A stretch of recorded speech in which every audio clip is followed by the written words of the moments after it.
Kā mēs visi zinām, ir 23. augusts.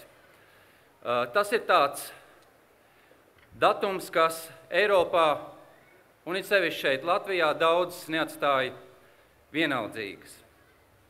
Šajā datumā mēs piedomājam par to, kādi sarežģījumi, izaicinājumi un apdraudējumi cilvēka dzīvē var būt. Mēs piedomājam par patiesību un par netaisnīgumu. Un mēs domājam par to, kāda varēja būt mūsu valsts un kāda mūsu valsts būs. Jo runa ir par 1939. gada 23. augustu.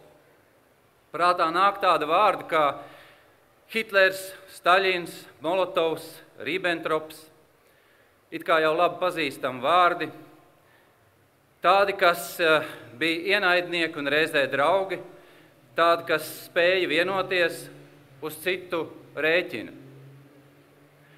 Un šo vienošanās rezultātā, it sevišķi Latvijas cilvēki, paturprātā tādas lietas, vai ir sajutuši, ko nozīmē deportācijas, lēģeri, sāpes, ko nozīmē sagraut cilvēka likteņi un cilvēka nāvi.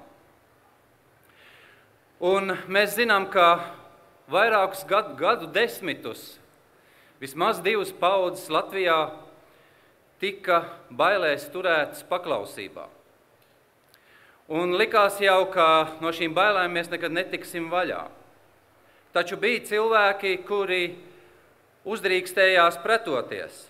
Tie bija cilvēki, kuri nesamierinājās, un tie bija cilvēki, kas aizveda mūs līdz 1989. gada 23. augustam, Baltijas ceļš, un mēs šeit šokar redzam Ievu Akurāteri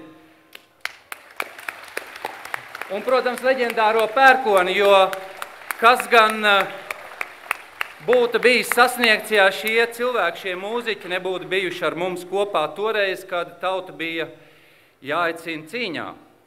Un uz šīs skatuves ir Sandra Kalniete un Valdis Dombrovskis. Kā jūs redzat, šeit ir ļoti īpaši cilvēki, tādi cilvēki, kuri savā apņēmībā spēja sagraut un sadrupināt sistēmas, bet viņi ir spējuši arī apturēt brūkošas sistēmas. Un viņi ir spējuši paglābt valsti no bankrota. Un tāpēc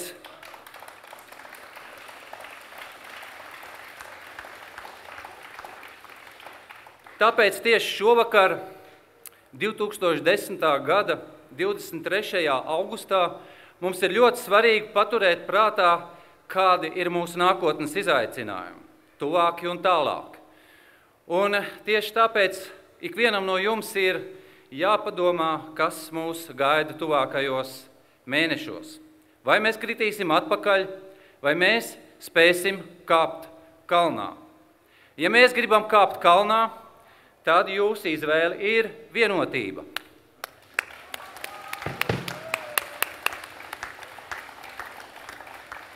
Patiesībā ir tikai dažas principiālas izvēles – vienotība, lielkrievu revanšisti un oligarhu materiāli politiskās partijas. Domāju, ka mūsu tauta izdarīs pareizo izvēli un apliecinās to, vai mēs esam cienīgi tās brīvības, kuru esam iegūši.